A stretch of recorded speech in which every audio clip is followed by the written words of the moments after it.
Welcome to the Road is Dead podcast. I'm your host, Rob Curtis, joined here in the studio with Leah Sanda. And remotely, Tim Strelecki.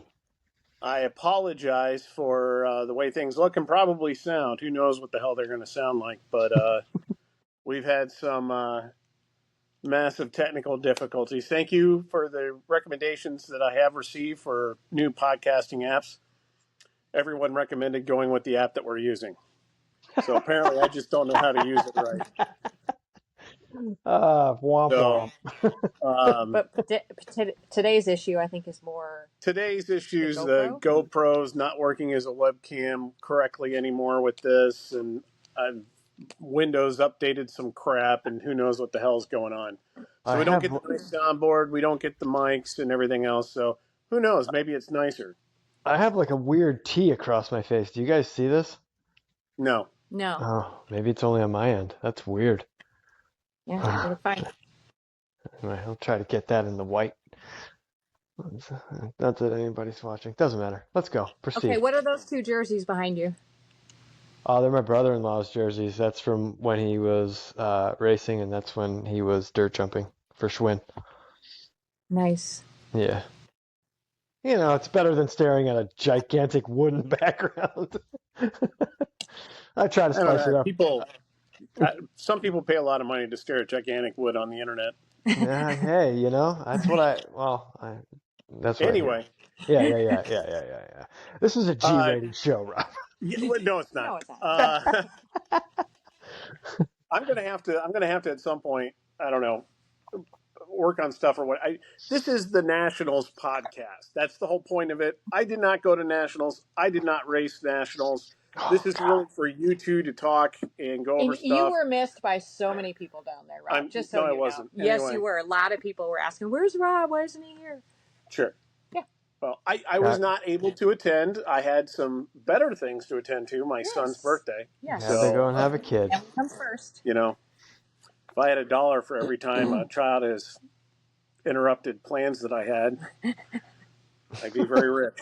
But anyway, so I don't know. How do you guys want to cover it? I know the outcome of everything, but you guys have to tell your stories. So who wants to go first? Do we start with Tim because he went down first? We start with we probably because he did the race first. Start with Tim. Tim, go ahead. I don't know if we have enough time to cover all of this. Take your time. I'm going to go get a drink. So what day did you go down? Wednesday? Yeah, I went down Wednesday. I didn't race till Friday, so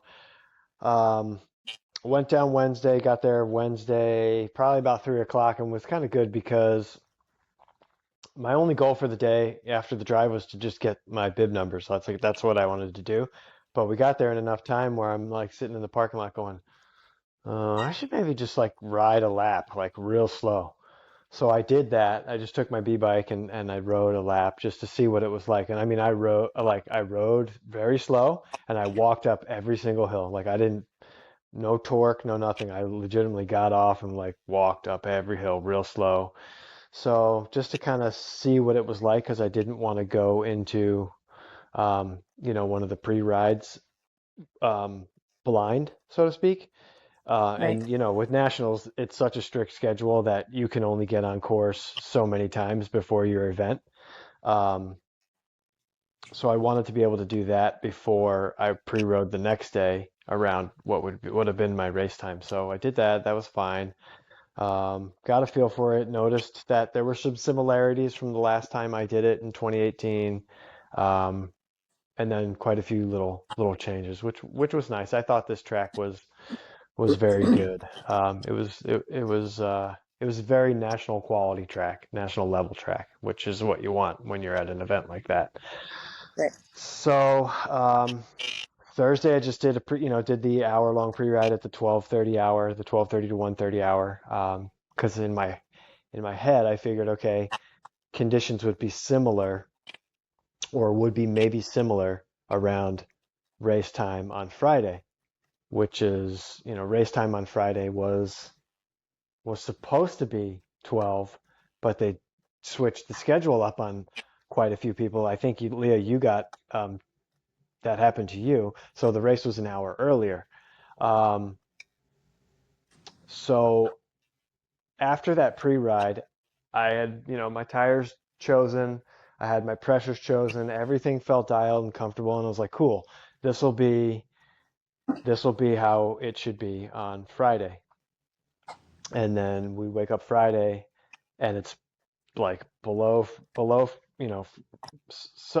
freezing temperatures. The early races had a hard, freeze on their track.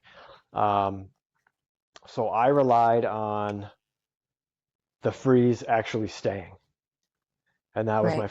that was my first mistake, was not having the kind of like either bandwidth or the mental capacity to even want to deal with changing wheels and going to a different tire tread.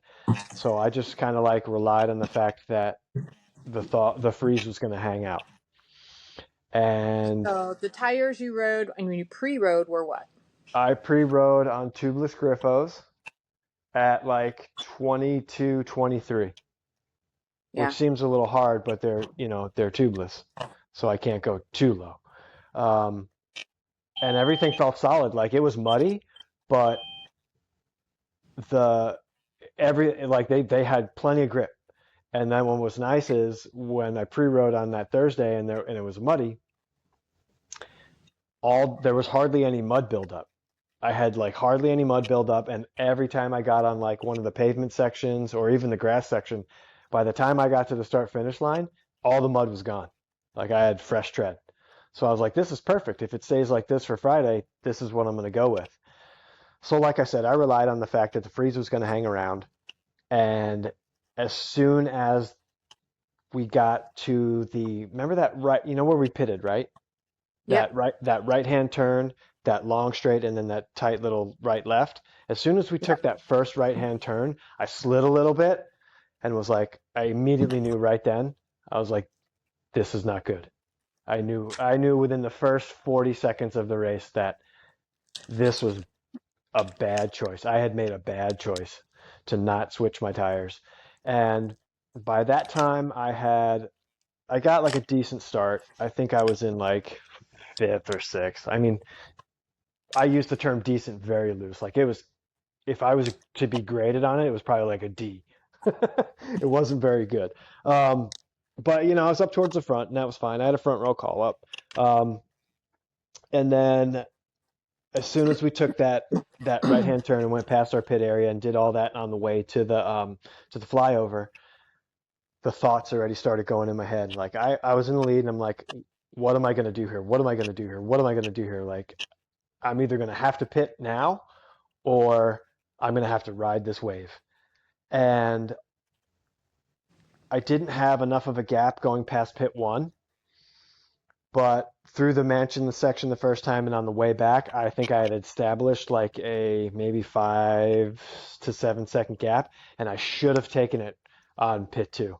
I should have taken it right there on pit two to come in, to scream at Anthony, to change my tires. I had a pressure already built, pressure ranges I wanted in my head, because that's all I was doing. The first lap was like doing the math, like if I change, if I pit, I knew I had PDX in the pit. I knew what pressure I wanted, so I was doing all that math while trying to race a bike, and I missed the opportunity. I was like, I can't pit. I can't pit. I just got to ride this out. Um, and that was the wrong mistake because 2 turns from the barrier section, I crashed, well off the front end. And then that enabled Corey, who was the eventual winner, to bridge up to me on the start finish line. Like me crashing, he gained a second or two. It was like just an easy slide out, but it was like hit the ground, bounce back up kind of thing, not like Right. slide and go through the tape and be all jumbled up. It was like down and up. Through the barriers, I had the lead, and then he got on my wheel for on the start finish straight. And at that point, I lost all opportunity to pit. Right. Like I was like, I can't, I can't, I just can't do it. I'll lose. I'll lose even worse than I did. Um, so it was just as the race progressed, the thaw was more and more and more. And by the last lap, I couldn't even run. I couldn't even ride anything near the mansion.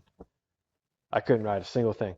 And to make matters worse, I was even dumber and didn't put toe spikes in, or at least use my shoes with the toe spikes. So not only did I have an opportunity to rectify all this before even going to staging, I had shoes and I had wheels in the pit.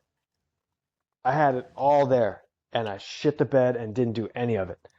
And that's why I believe I lost, because I wasn't proactive enough in my thought process to stay ahead of this. And this is the first time I've ever raced a track that actually thawed while I was racing. You know, I've had tracks stay frozen, and I've had tracks that were frozen earlier, but by the time you've taken the start, everything is like, it's like thawed and it's just muddy. But I've never had a track actually warm up as you rode it and thaw out. And that was a wild experience, because lines that were there were not there the next lap, and everywhere you tried to go to avoid, you know, a slick spot, you were in another thaw spot, and it was a nightmare. It was a nightmare. So I just kind of held on, did the best I could. You know, Corey on like lap 3, he was sitting on my wheel going into the mansion section, and then he took a flyer and ripped right past me. And I was like, okay, you just got to do your best to stay with him. And on the first entrance into the mansion, I was right on his wheel, and then I lost traction. He had plenty of traction. I had to get off and run, and he was like, "You're done." He stuck a fork in me and was like, boom, he just took off. Yeah, and there was nothing I could do because I just didn't have traction. I had no traction. And I think he was on either full Limas or baby Limas. So, you know, and a much lower pressure. So he was full traction the whole time. Whereas I would have to, like, that point where you're like, I got traction, and you just kind of get those Yeah. and then you get that one full spin. Like, I had a bunch of that going on, and it's like you can't be competitive when you don't have traction. So he rode away, and then a guy came up from behind, and I battled with him for like a lap, and then I was like, okay, I'm just gonna. What was going through your head? Well, I mean, I think I've learned through the years that, you know, when the wind rides away, there's not much you can do about it, from a physical standpoint, and the only thing you can do to not make matters worse is to not let it get in your head. You just have to stay focused on where you're at and what you're doing. As much as it sucks, if you start to let all that negativity kind of creep in, and, oh, I lost or this or that, you're going to completely just go from, second to, 10th, and just ruin your race completely. Because it's real easy to do, man. Like, nationals, it's a whole different pressure, and I tried to deflect all this pressure for months and months in the run up to this, like not committing to doing nationals, for a few, like a week and a half prior. And I just tried to, like, put it off as it being just another bike race. And now I've learned that with a race like this, you can't do that. You just can't, at least if you want to have a shot to win it. I feel like I'm in a position now that when I go to a bike race like this, like a national level or a national championship, I have an opportunity to win. Yeah. And I know that now, and I think my competition knows that now. I'm not going there just to, like, be satisfied with the wide angle podium, which is a joke to me in itself. I'm going there to compete for the win. And I blew that by not taking it seriously enough. And the only reason I deflected all of this, hype, was so that I didn't just crumble from the pressure. I tried to deflect it to make it like it wasn't something as meaningful as it actually became to me.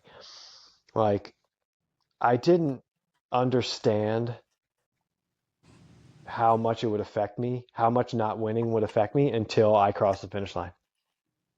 When I crossed the finish line, it was like I just got blasted from behind by a tidal wave of emotion. Yeah. I haven't felt that much emotion in a long time. I was happy that I had made it through with, in the situation that I put myself in. To come second was okay, given you know, my lack of preparedness beforehand. But to have it like right here, and then just kiss it all away.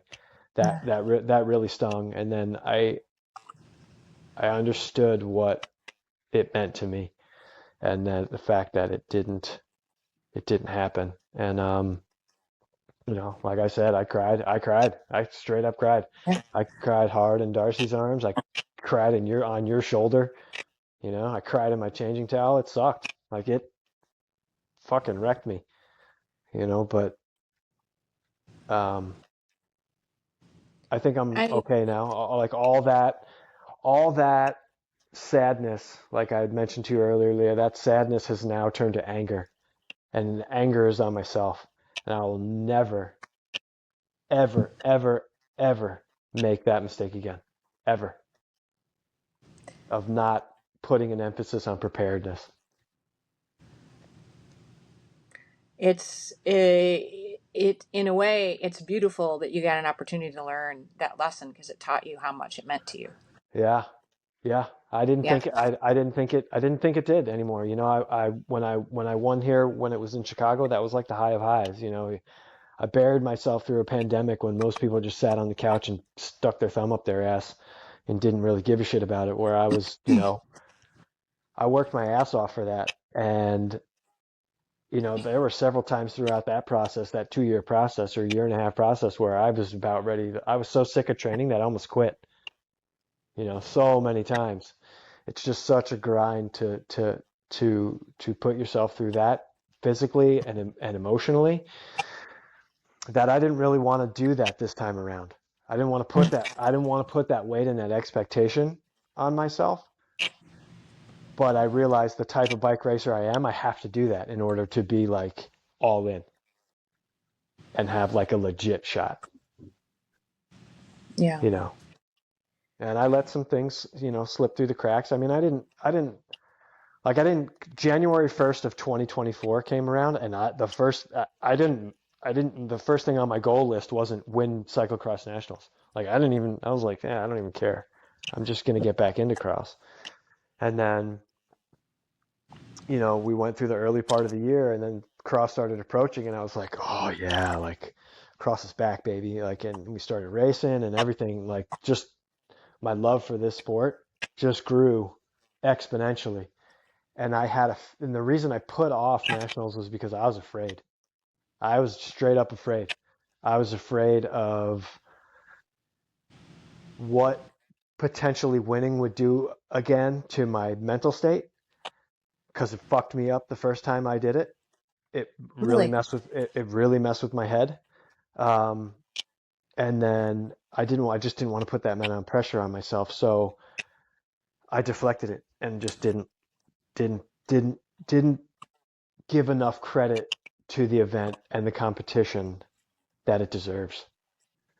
Do you So I think just, you were afraid of putting all that emphasis and desire and hyper focus and all the details and putting all that into it and then not winning? Were you afraid of investing all of that into it again and then not winning, or were you just afraid of the mental stress in general of all of it? I think you nailed it. I think I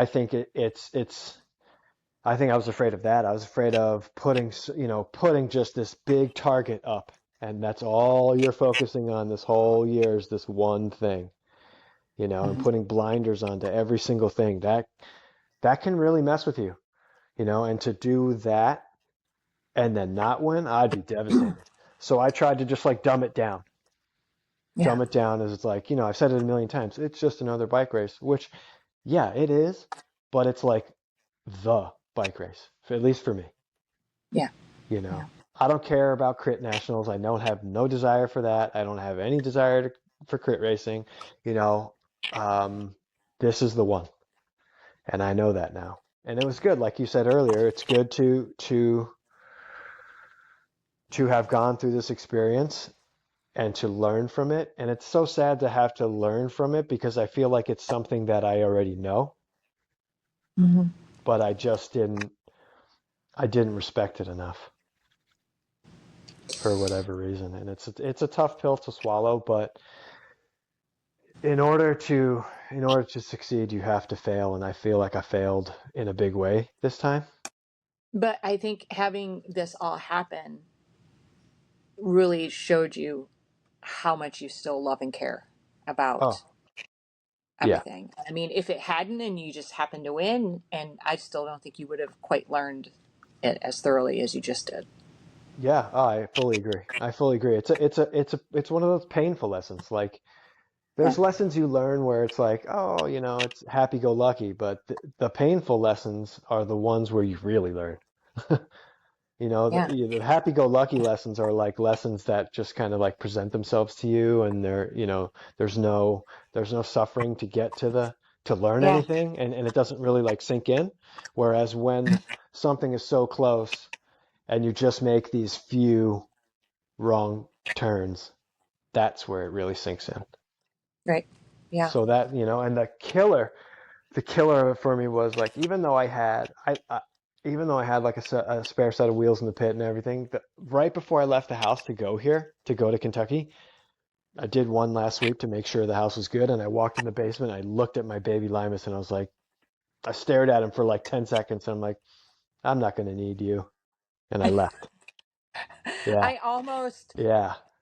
Anthony and I were on the road. Like maybe we had literally just been on the road for about 15 minutes. Yeah. And you texted me that you were regretting that you didn't bring hmm them with you. And I was almost like, okay, where do we go? How do we break into your house? Let's go I get thought them. of that. I thought of that. I was ready to be like, go here. There's a key here. They're there. Go in the house downstairs. They're in this room. Just grab them. Well, and that's why I was like, wait, shit, I have a set of baby Limuses in my car right now. You can use my wheels. And you Yeah. chose not to. Yeah. No, with that, it was a generous offer, but I was like, there's too many. There, Yeah. our schedules weren't in sync, and I didn't, if you were going to use them, I Yeah. didn't want to burden you with taking your equipment and using it first and then thrashing it or anything like I just didn't want to do that. I had PDX. PDX are just as good, but I Yeah. just made the dumb mistake of not utilizing them. Yeah.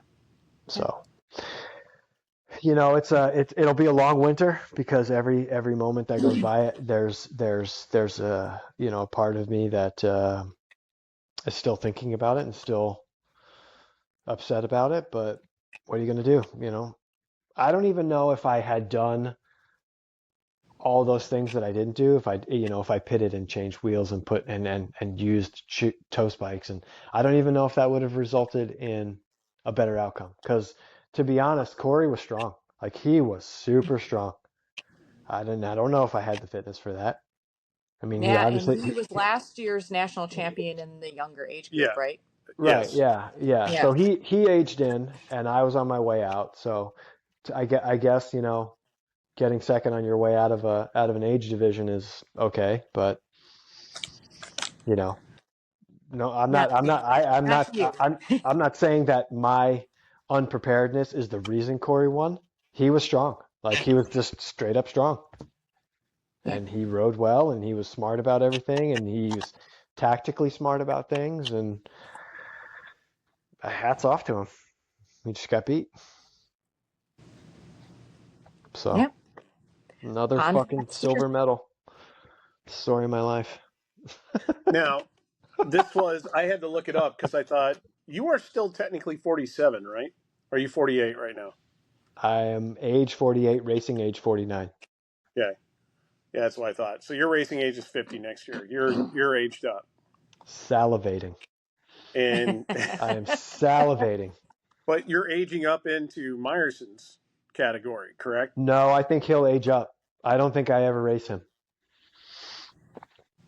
Currently he's there now, 50 to 54, but I think Yeah.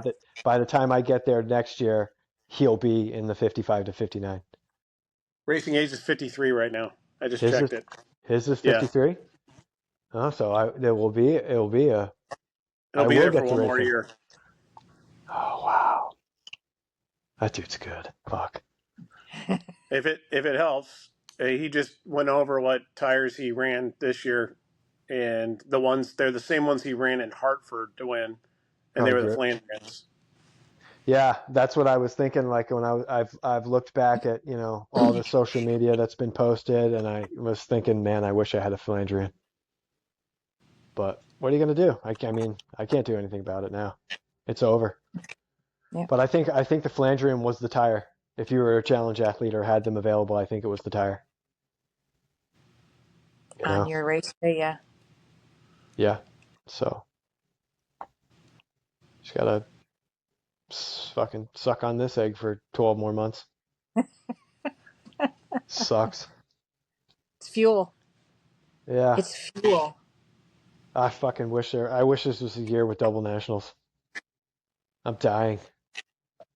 Like Yeah. I've never wanted redemption on something so bad. But oh well. It's the hunger that's going to I, drive you I mean, technically I did win. I was the first loser, so good for me. Yay me. But, you know. Yeah. Well, so cross Yeah. 2025, right? Oh yeah. Arkansas. And beyond. Yeah. Yeah. Yeah. I hope it's not a multi-year deal in Fayetteville. I really do. God, I hope so. I hope I you're right. I think it bummed a lot of people out when they announced Fayetteville. There's a lot of people that have been saying that they're very happy that it's in Fayetteville, and I don't get it personally. I don't.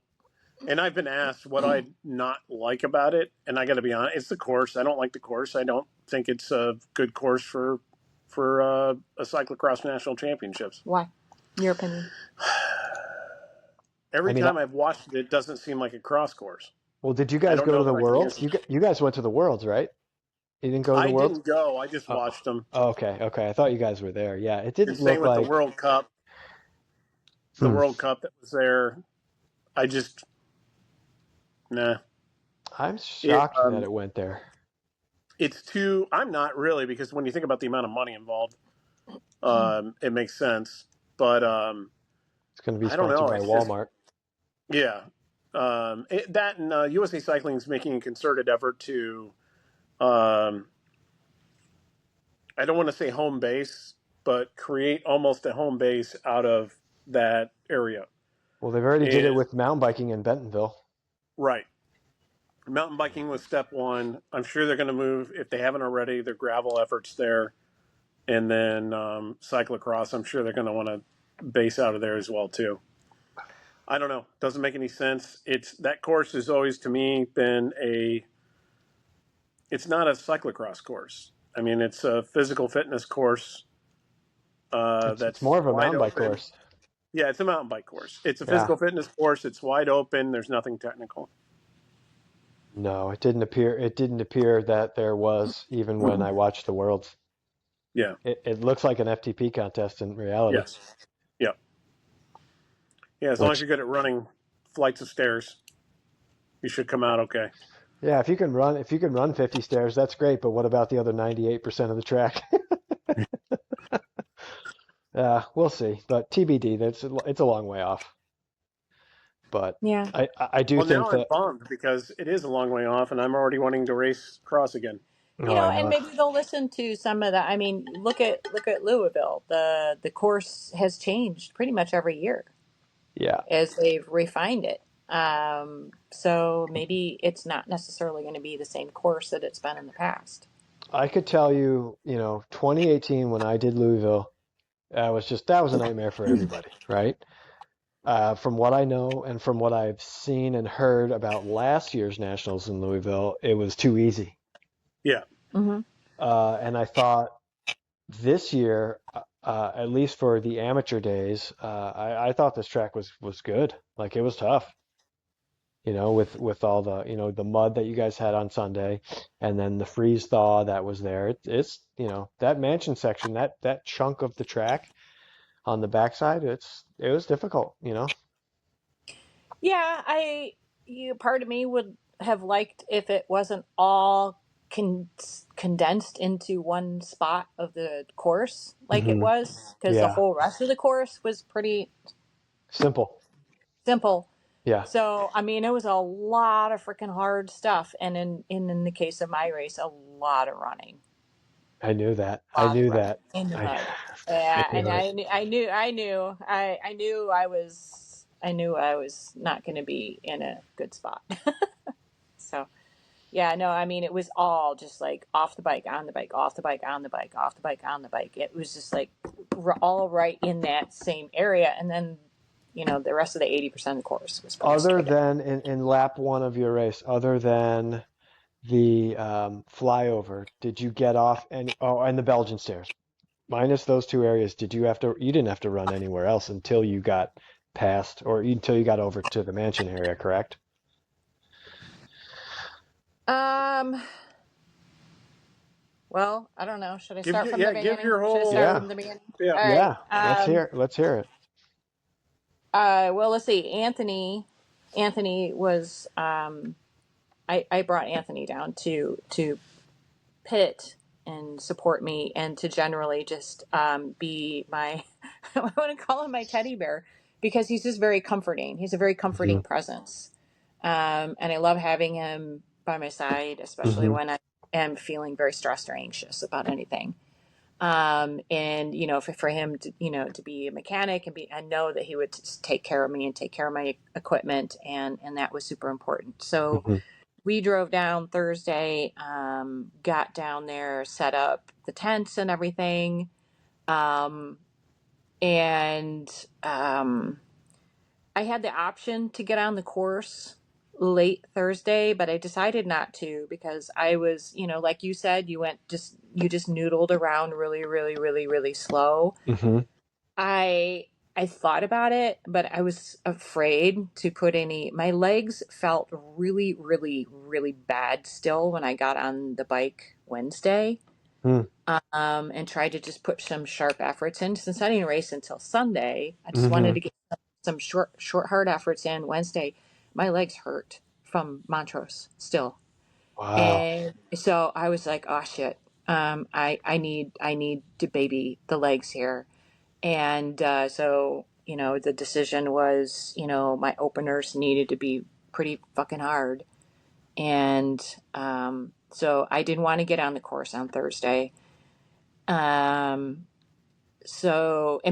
and all this, because my race was on Sunday Yeah. and Saturday, all the pre-rides during the day were elite only. So I was like, the only option for me to really get time on course is going to be on Friday. So that means I have to go down on Thursday, which was kind of annoying. Although in hindsight, it worked out great. I loved being down there for as many days as I was. Hmm. I just had to be very mindful to not be running around all day Friday watching everybody race, because most everybody that I knew was all racing on Friday, including Yeah. you. Yeah. Yeah. Yeah. And so we get out there early Friday morning, to support Megan, my teammate Megan Mason, that she was in the first race of the day at 8 a.m. And Anthony worked the pits for her, and because I knew there would be literally nobody else down there to help her, and she was traveling by herself. So we Hmm. got out there early for that, and then of course, for your race, I do appreciate it very much. yeah, and I tried to kind of keep people out of the tent to give you space to What are you get saying? yourself mentally prepared. So that ended up not really being much of an issue. So No, I just kind of wanted to make a privacy bubble around you I appreciate that. before your race. And then I literally sat in my car a lot in the afternoon Friday and missed watching other people race, so that I could just sit and be warm and get off my feet. And this was all after your race. Hmm. But I did go out Friday at 2:30 to the course. By then, though, it had thawed so much Hmm. that the whole mansion area was just peanut butter. Mm-hmm. There was no traction. And I put, so Anthony and I decided, okay, let's put the Flandrians on my A bike and we'll put the Limuses on my B bike. I'll do a lap on one and then a lap on the other and decide, does it make enough of a difference? Would I maybe want one versus the other? Because it may be that I'm running the backside of the course by the mansion no matter what. So is it really going to matter? And it definitely mattered. I even the conditions were nowhere near as bad as they were in my actual race. I said, it's Limus. It's going to be Limus. Mm-hmm. And with all the rain that we had come in Saturday night, I had very little doubt in my mind that I was going to be choosing a different tire. So anyway, I went out, I did a lap. I did one lap and it was a lot of mud. And I literally only had time to get 2 laps in before Mm-hmm. pre-lap was closed. Yeah. And the only other time I could have gotten on the course would have been in the evening, and it was really late. And Yeah. it's getting dark out already. And I was like, all right, You don't want to do that. I just don't want to do all that. And then we have to wash everything again. And so I had those 2 were my only pre-laps that I did were in the middle of the day on Friday. So Saturday, my goal was to go out and walk around enough to watch Mm-hmm. the lines that people were taking, like really watch the lines that people were taking, even though I know the conditions are going to be absolutely nothing like my race because I knew the rain was coming later in the day. Yeah. Still, I just watched and then I would go sit down again, just trying to stay off my feet Saturday. Good call. And in Saturday morning, we stayed at the house all morning. We didn't even go out there until like noon. So I did my openers on the trainer in the house. I felt great in my openers. Yeah. Uh, I was having a little back and forth with Anthony while you were yeah. doing that. Oh yeah. Yeah, I was texting him to make sure you were. We had a little conversation about you and how you're feeling, and he said you were killing your openers and things were good. So I was like, all right, good. Yeah. No, that was good. Like that Yeah, all went to plan, and I think I don't regret a decision there. perfect. Um, Sunday was tough because I could have gotten on the course at 7:15 in the morning before all the juniors, and I think it might have even still been raining. Mm, But I decided I sleeping, getting a good night's sleep, and having a calm morning was more important.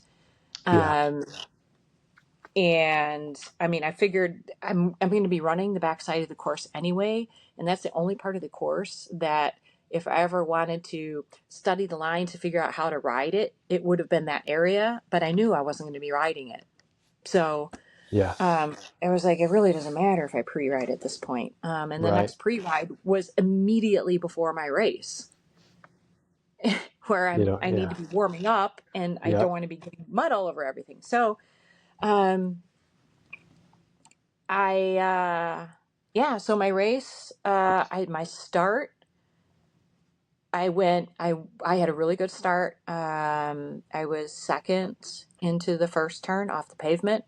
Nice. Uh, I just, I stuck myself onto, Elizabeth Sheldon, who won the race. I stuck myself right onto her wheel and just tucked in and did my roadie draft all up that straight, man, and just Hmm. followed her and stayed on her wheel.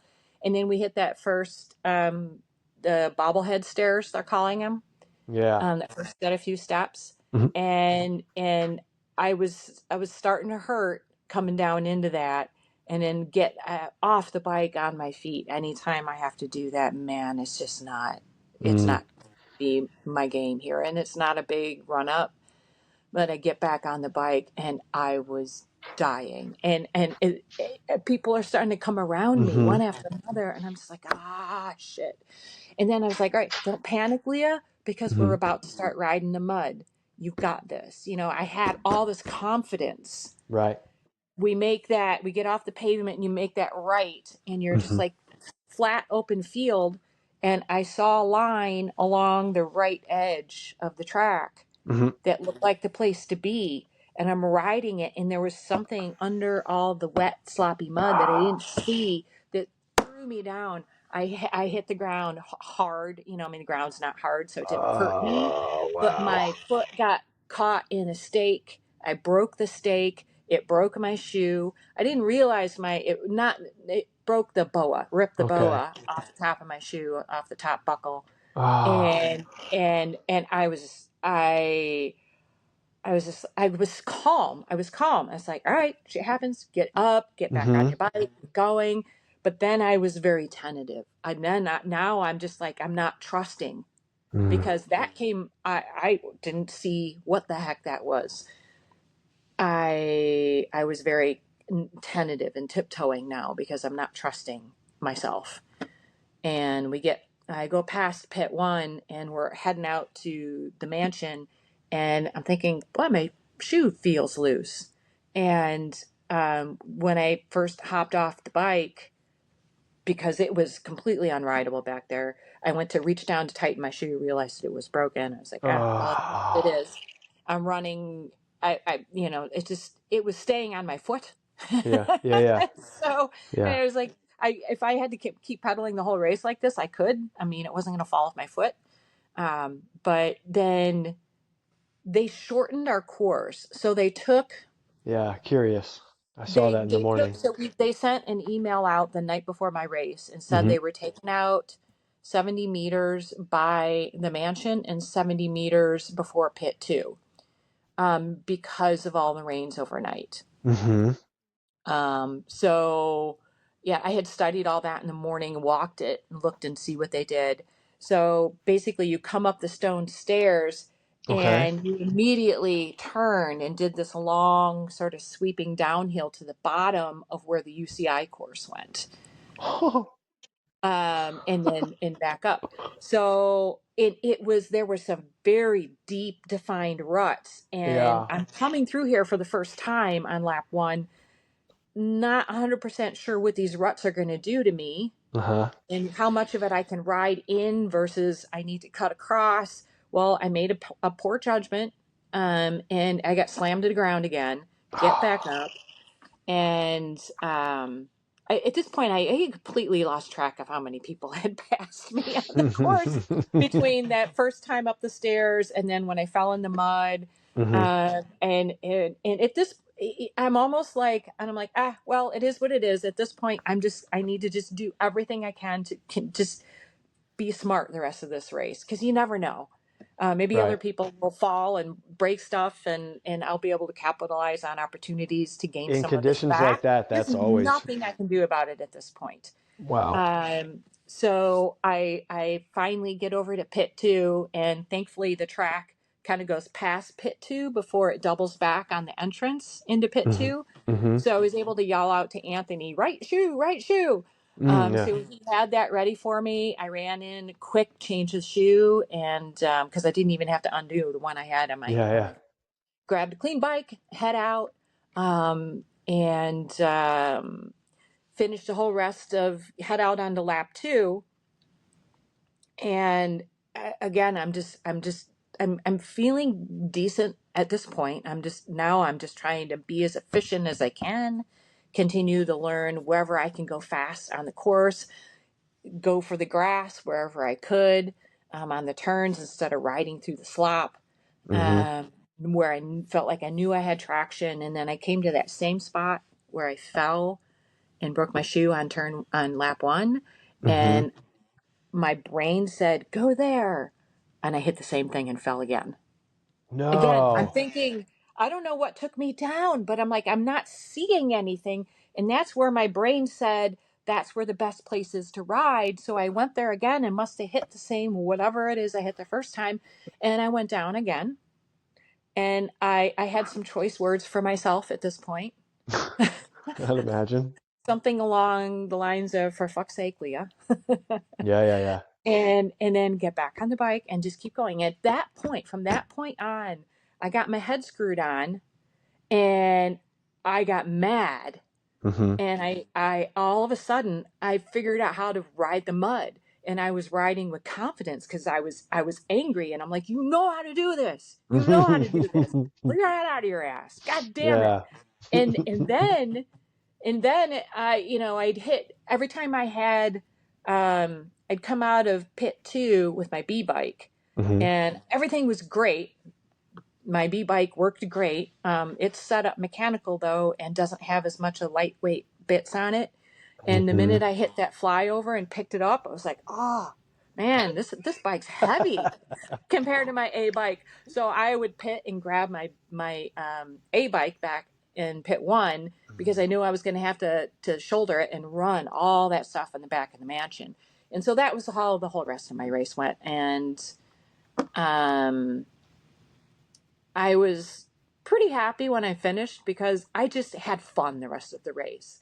I Good. had fun finding good places to ride. I started picking up, I felt like I was picking up a lot of speed and riding a heck of a lot more efficiently the rest of my race. And, Yeah. you know, I think I passed one person and possibly two. I don't really remember. I don't know.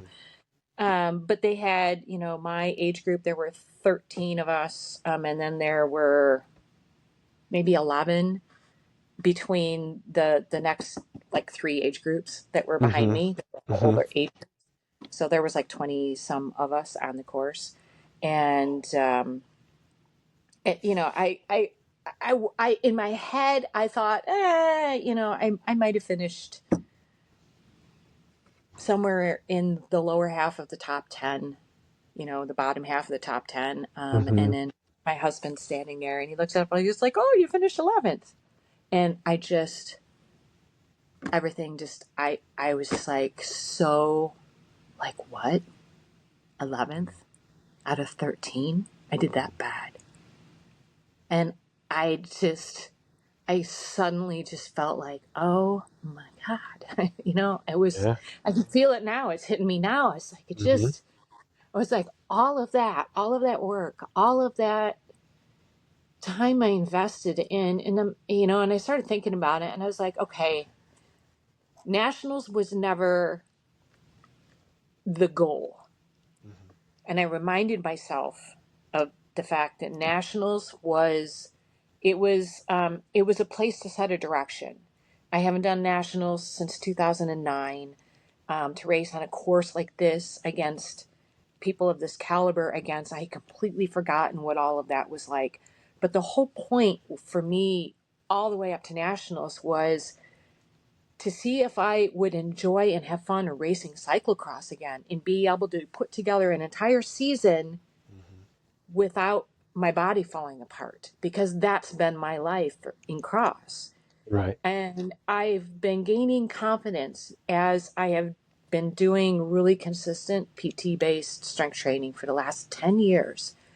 And my body has been feeling better and better and better and more resilient and more, um, there's just less injuries and overuse stuff, and all the things that plagued me before Yeah. now don't. I mean, I'm 56. I turned 57 in a few days. To say that my body feels better now than it did 15 years ago is amazing. Oh, absolutely. So I was like, let's see if I can do this. And there's a lot of, we did a very bare minimum approach. I didn't do any running. We did a bare minimum of racing. I ended up sneaking a few extra races in more than planned because I was feeling so good and I was excited and having fun. I actually won a race.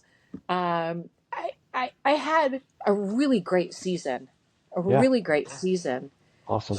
And to end it, yeah, I had one shitty race in, yeah, the big race, but it doesn't take away from all the awesome stuff I was able to do and learn about myself racing cross again. Hmm. And it just makes me smile because I'm so excited for next year and I'm bubbling with all the things now I feel like I can do Hmm. because I proved that I can do it now again still. Yep. And now it's like, okay, how do I incorporate a little bit of running? And I know the stairs not too far from my house that I can do some stair running on, and devising plans for how I can go about adding those tweaks in and the training and the things I can do to have an even better season next year. So, I was disappointed at the end, still a little disappointed, but the capacity I have to do better is massive. I Hmm. mean, the capacity for growth I still see, which to say that at my age is pretty incredible Yeah. and kind No, of that's excites me. fantastic. That's So, yeah. fantastic. See, it doesn't take a, when the thing about nationals is when you're in the grid, 95% of that field, no matter the size of it, are really good. Yeah. So it doesn't take much to lose a lot if you fuck up on the first lap. And it's Yeah. so hard to get it back, Yeah. especially in those conditions. So the fact that you persevered and dealt with that and crashed twice in the same spot, the same way, and then like still hung in there, it's huge. That's huge. Now let me ask you, I couldn't identify exactly where it was that you had this misfortune. Where in the track was it? Okay. Was it like Literally the closest you could be to the team tent. okay. So That straightaway. that straightaway, you take a Okay. right and you're just a flat stretch of Yeah, ground. yeah, yeah, yeah. And then you have like a right, Uh-huh. left, little drop down and everything. It was like Yeah. right in the middle of Oh this wow. flat, innocuous. Yeah. And there Wow. must have just been a divot or something that was hidden under the soupy mud Mm-hmm. that I didn't quite see. And Wow. I wanted to find grass at the edge. I was trying to find firmer ground, and I just hit something. Yeah. Okay. Yeah, no, that sucks. Well, I didn't do it. I didn't create it. I don't know if Might have been anybody one of else. the other teams that were there. Little sabotage. Somebody told me that they saw people go down back over there too in the men's single speed race. So I don't know. Mm, Maybe I wasn't the only one that found that special spot. yeah. Yeah. Well, yeah, Yeah. Nationals is a different beast. It really is. Yeah. Yeah. Yeah. Speaking of which, what do you guys think of the results in either U23 juniors or elites? Uh, I would say for me personally, I expected the elite men to go the way it did. Um, I was hoping I was hoping Funston would actually win it. Um, but those three are head and shoulders above the rest of that field, straight up. I mean, Curtis and Carey are pretty much aging out of that. The younger generation's Mhm. coming in. I don't see them having too many more years, in the positions that they're currently in. So the elite men for me went the way I thought it was. Um, Darcy and I were actually watching the women's race, and I was looking at the call up sheet, and I pointed out Vida. I was like, I watched her race earlier in the collegiate race. This girl's really good, and I knew a little bit of her history prior, and I'm like, I think she's gonna win, and she ended up Oh, kicking yeah. those girls' ass. Like she put them to the sword. Yeah. Yeah, She rode such a perfect race tactically. She dosed her energy properly. And when she committed full on and just put Katie Klaus to the sword.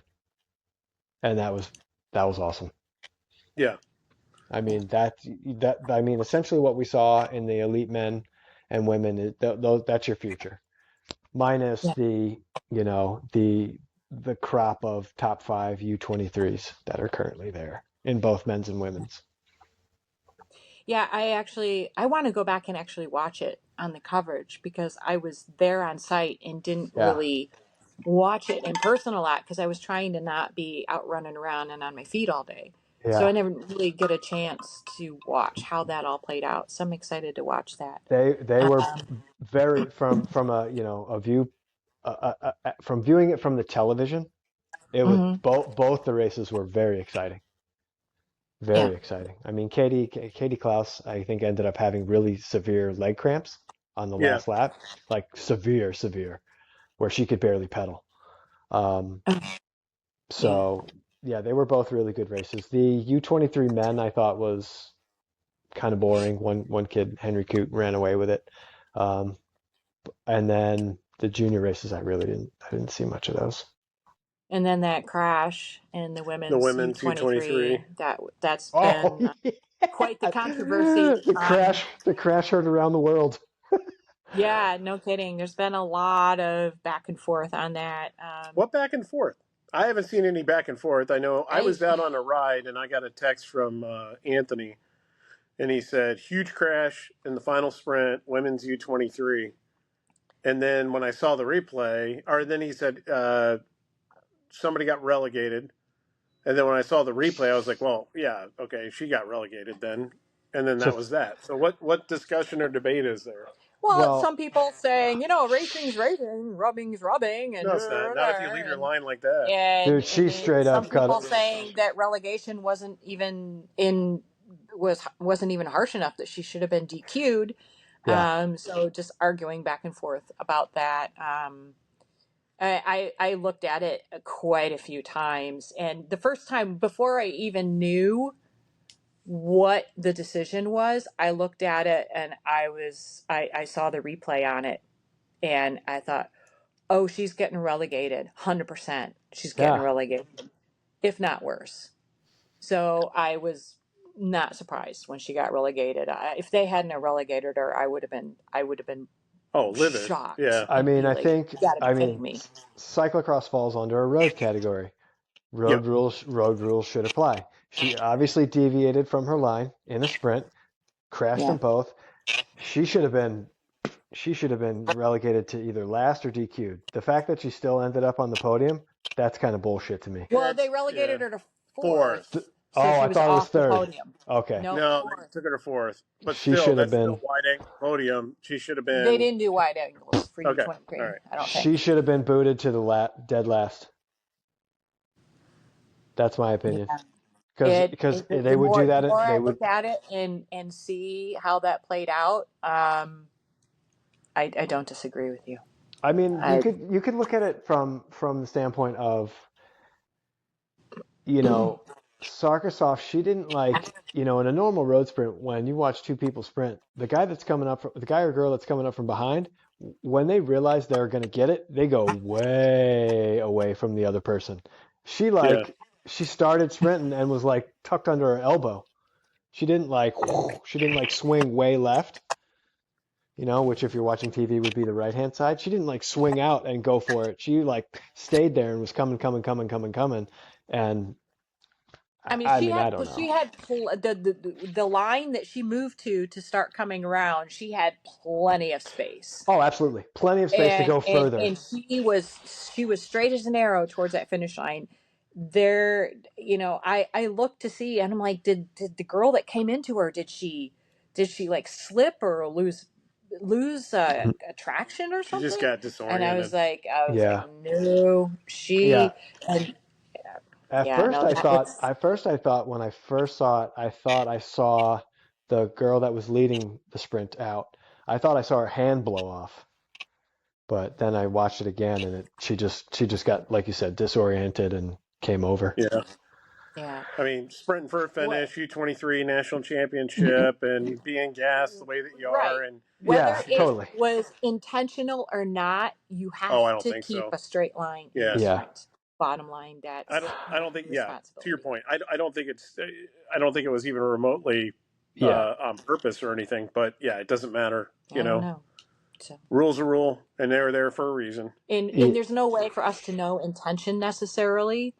But the rule is there to you have to maintain your line in the sprint. I Period. mean, thinking about it now, and now that we're talking about it, I don't think there's definitely wasn't no malicious intent, because she didn't the girl didn't look over and then cut her off.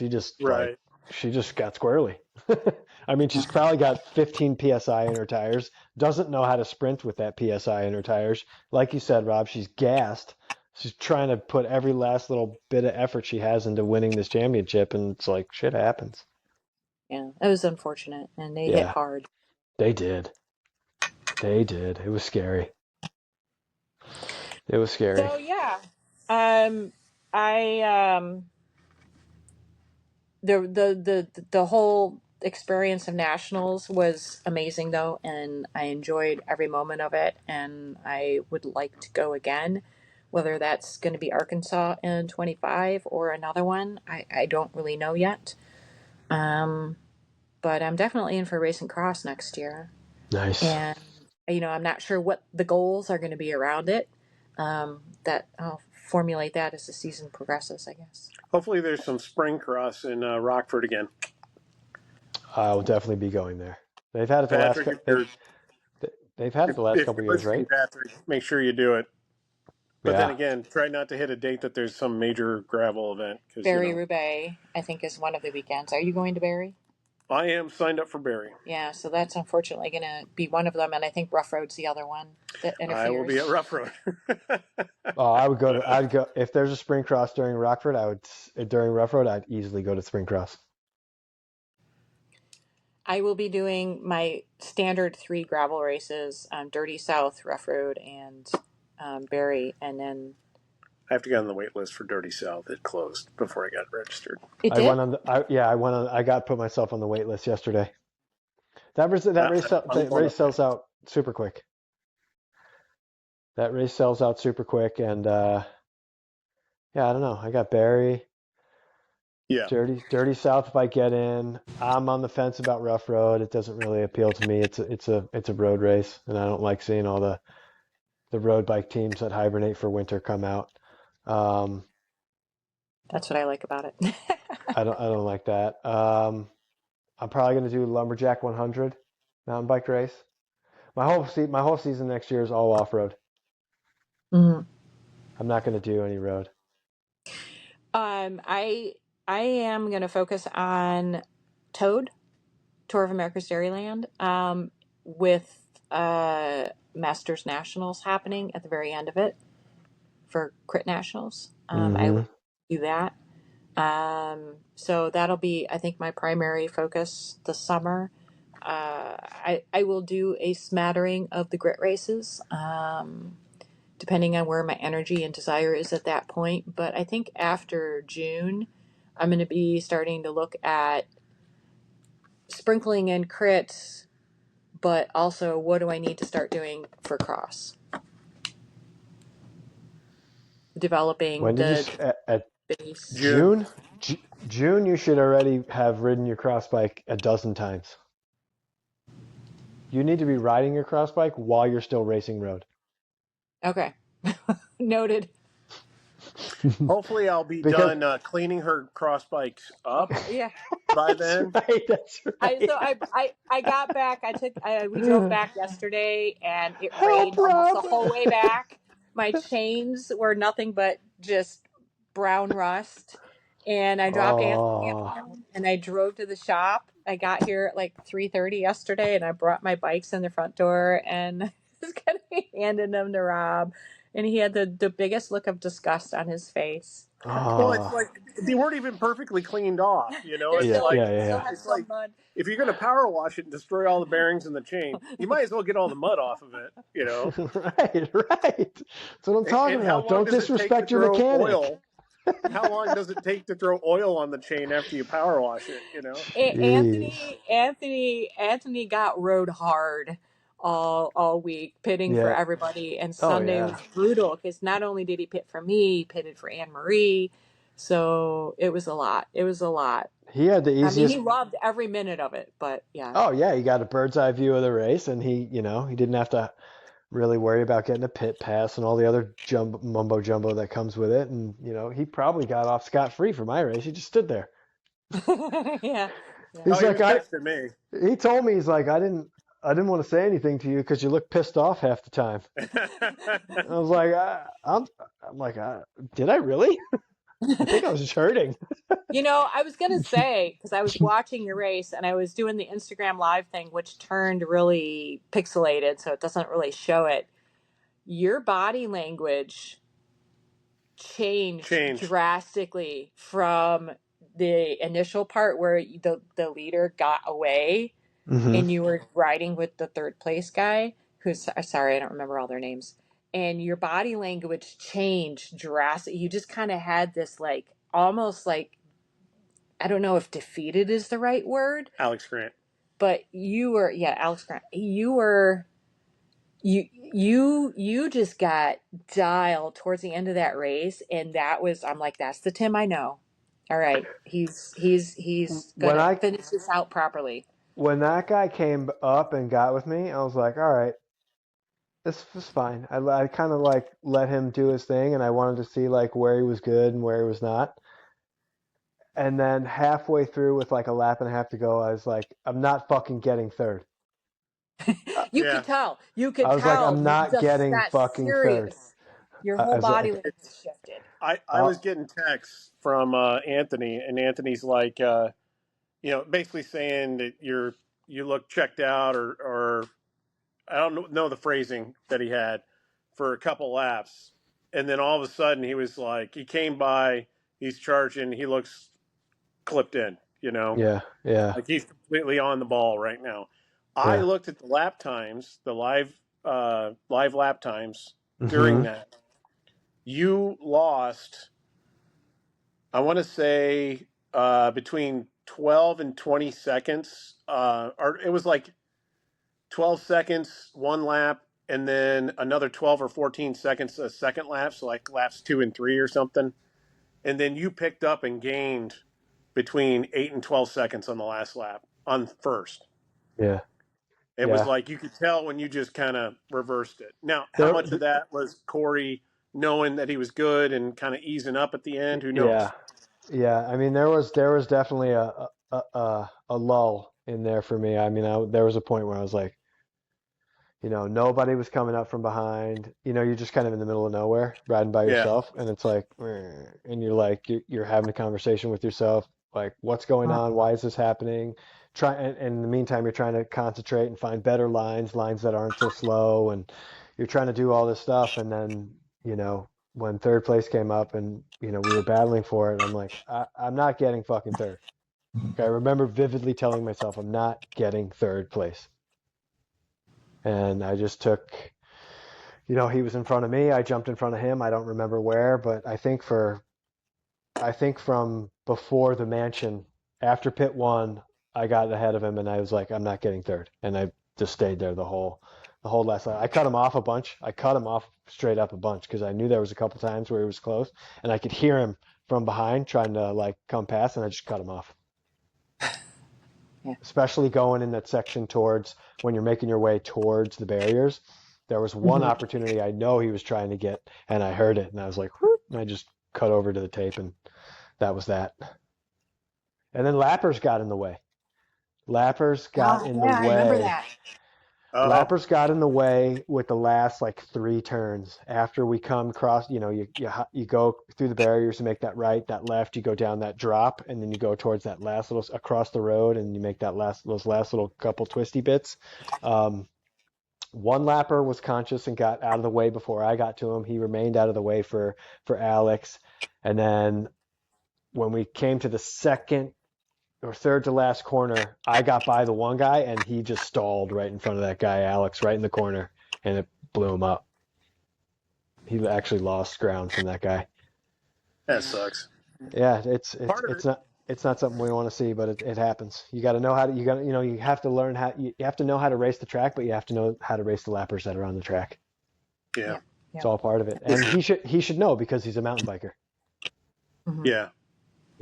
There's no other sport where you come across more lappers than in mountain biking. Right. While you were talking, you reminded me of something. I was thinking of second and third place. Mhm. Uh, I believe second or third in the age category above you, where Meyerson won, was Carlos Casali.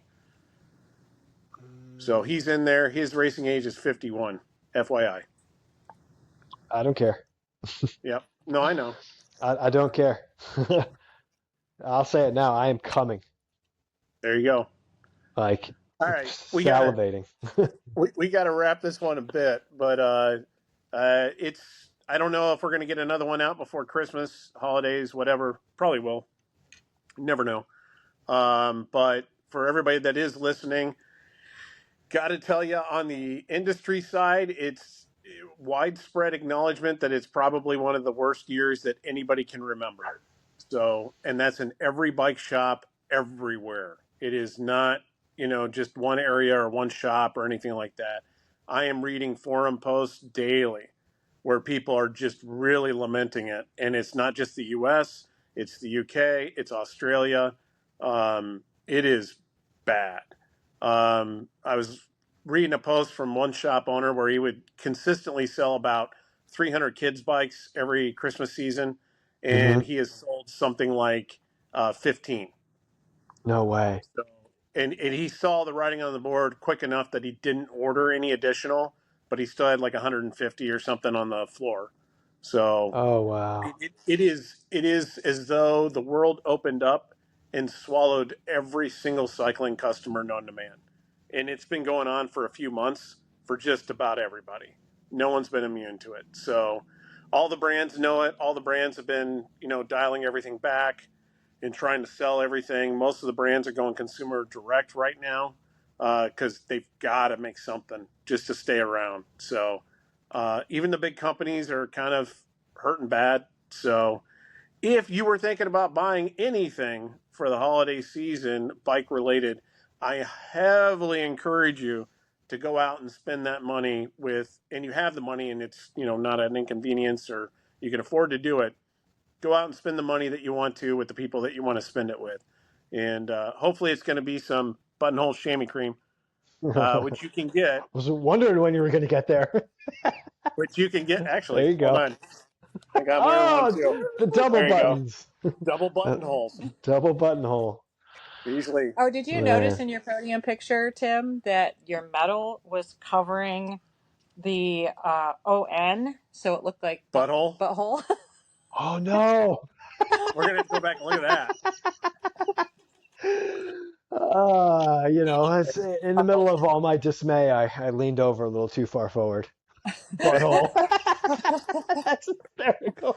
Hey, it happens. It does. But go ahead and That's what grab they some say. buttonhole chamois cream. We still have our 20% off deal going for the whole month of December. Just go to enzocyclingproducts.com, go to the store in there, and when you're checking out, you can put in the coupon code holiday button 24. Yes. And if your cart ends up coming up to $45 or more after that discount, you'll also get free shipping. So ground shipping. I mean, I don't know if we're going to get it there for the holidays at this point. Depends on how shipping is going, but it seems like it's been going really fast lately. So Yeah. as they're putting on the twist to try to get to the end of the season. So keep that in mind. Go around, ask for some buttonhole by name. If you're local, we do lots of deals through the shop for all sorts of things. So just reach out and hit us up on any brand that we work with. We work with almost all of them. So hoping to put already been talking for next year. So while you guys are already thinking about training and racing for next year, I've already been talking to some tire companies to try to do some new stuff for next year. So I saw the writing on the wall when I ran out of glue 3 times this season. You know, we'll say Cross is back. Not only Yeah. that, it never really left, but it's definitely back. People are sticking around after the races. The atmosphere is back, and so many people had so much fun racing Cross this year. I think it's you can call it bleed off from gravel. You can just say that some people are just getting back to the point where they want to get back into it and start having some fun. But I know all three of us had a blast this year, and just Yeah. about everybody we talked to was the same. So we're going to see what we can do for next year. So keep your eyes open. Once again, try to go out and spread the happiness and cheer with whoever your local bike person is that's been helping you out. And hopefully stop in and ask him for some buttonhole chamois cream. If not, we got the sale through the end of the December. So even after Christmas, if you get some money in your stocking for Christmas, you know how to spend it. Apart from that, thanks for joining us. And as always, enjoy the ride.